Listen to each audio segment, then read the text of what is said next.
I got the email to say that I was sitting down with Adam, Gareth, and Mike to have a roundtable about the Monsterverse. I mean, the first thought that went through my head is, well, why don't we just do that every weekend for dinner? Oh, he's so big. Hi. Yes. Hi, you were so little last time I saw you. He's grown a bit. When I first heard that this roundtable was happening, I was just glad that I have people a little bit smarter than me and more articulate to be able to talk about our experiences during these movies. It's a strange thing when you get to make a movie. It's like an amazing thing, but it's also quite a difficult process. It's a bit like going into war, and so like these are my fellow soldiers and Marines that know what it was like. With everyone else, it's like, you don't know, man, you weren't there.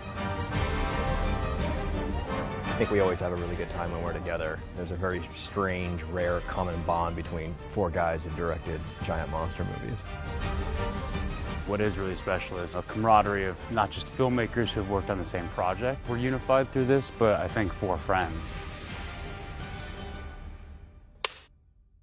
What is cool about the Monsterverse, and each movie sort of is a different thing. Did you feel like restricted? Because I guess we had the luxury of being the first one out, so there was no like stylistic reference, like you got to be like that. But I never thought about it. But was it restrictive having to follow? No, like, not. It was intimidating, if anything. Because what I love about this series of films is that it starts very grounded and real, like the original Godzilla, right? The '54 Godzilla.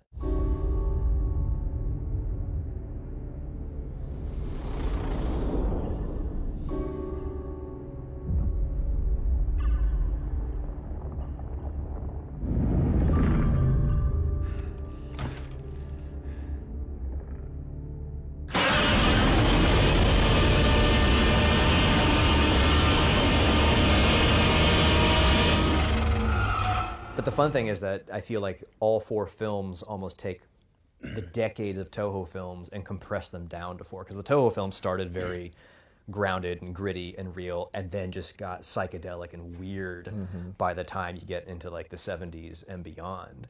And so to trace the evolution from your film into Jordan's, into mine, to yours, which flat out gets bizarre in all the right ways. We're to the point where we're descending into the hollow earth.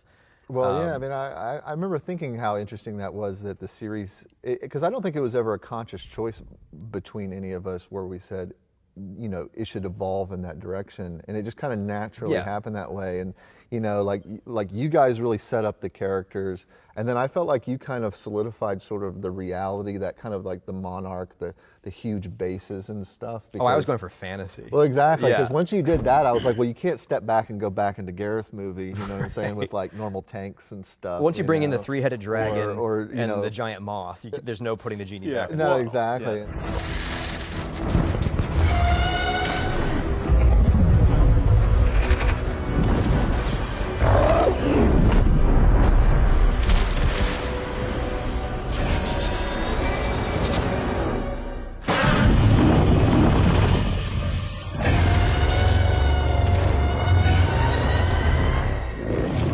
Here's a fun question. How's it been with the fandom for everybody? I love the Monsterverse fans, and I love kaiju fans in general. For me, it's a slightly interesting experience because I do think that there is this slight dichotomy between people who love the films that are self-described lovers of kaiju films and like Godzilla Toho films, and then people who just sort of like either King Kong or spectacle or just the idea of like giant monsters fighting or like adventure films. Because my movie has like, a Harryhausen adventure, Mystery Island, slash platoon, whatever you want to call it. It has a different sort of vibe. It's playing a different game than just these two things fighting.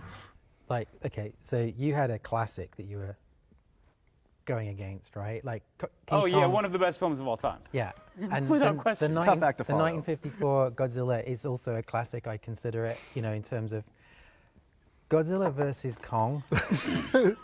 King Kong versus Godzilla. It's a low bar, right? Does that? Well, listen, I would never say that, and I think a lot of people would be upset to hear you say that, Gareth. So we got to backtrack from there. Well, no, but it's not as immediately iconic, let's say, is, the original Godzilla and King Kong. But just the idea of King Kong versus Godzilla is almost bigger than the movie itself.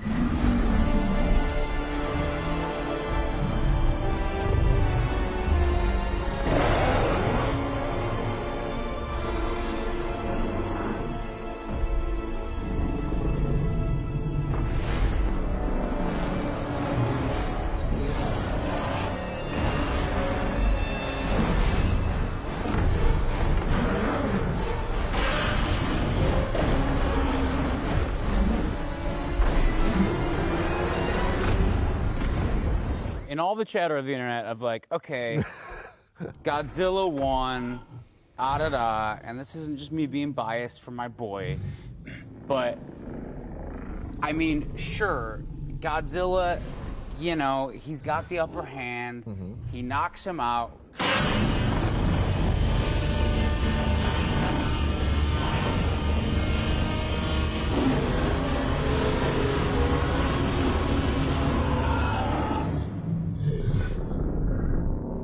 But bottom line is, Godzilla would be toast if Kong didn't then come and But dismantle. that's a different fight. Listen, don't feed into It's that. all part of the same fight, man. You Yes, are going fight. to. You can't- do you know how much I have to deal with online, Jordan?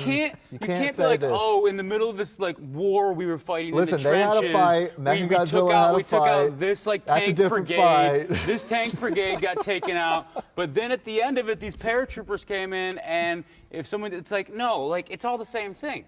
Michael, So. let them fight. In an age of cinematic universes, how do we feel about the one that we participated in? I think that Godzilla Kong proved that this kind of niche kaiju strange thing that a lot of people had love for, now that there's sort of the four of them and people sort of see what this was, I do think that's bringing even more attention to it. So, I would just hope that it continues and they continue finding, if not one of the directors here, that they keep finding other directors to kind of keep bringing their spin and their voice to it. One day we're all going to be, this is how we know we're sort of friends for life, because one day, no matter what happens, we're all going to be on stage 30 years from now, on our deathbeds. Our holograms. Yeah. Yeah. And there's going to be a whole, and now, Godzilla versus the Smog Monster director, and there'll be 20 With our walkers. People. Yeah. It felt like a unique club, but I feel like it's not gonna. I mean, why would it end, right? Yeah, I mean, I think the through line of it is that they're not just monsters; they're characters, and we want to see where their journey is going, and also as special effects evolve, it just allows you to lean more and more into that, and I think as far as I can tell, where this series is going is that I think that there's going to be just more and more runtime with the monsters themselves being able to just be monsters and do monster stuff, which is what, for me, when I think about these films, when I was a kid, you want to see the monsters do things and you have your own ideas about what's going on in their head, and that's what's cool about them. The monsters can't talk literally, but they still have kind of defined personalities in their own way. But there's also still a level of interpretation that the audience has with the monsters themselves, and I think that's really exciting to see kind of roll out and to be able to play with. These things are characters, and they all kind of have these very tragic, bizarre backstories, and there's something to be said for that. And the more that can kind of get milked, in a way that isn't just these two giant things punching each other, but there's pathos and tragedy and beauty and weight to all of them in their own way. Well, all monsters are mythic figures, Right. and we're always going to have a need for those kinds of myths. Let's hope. Thank you for coming to Monster Talk today. Yeah, that was a good wrap up, actually.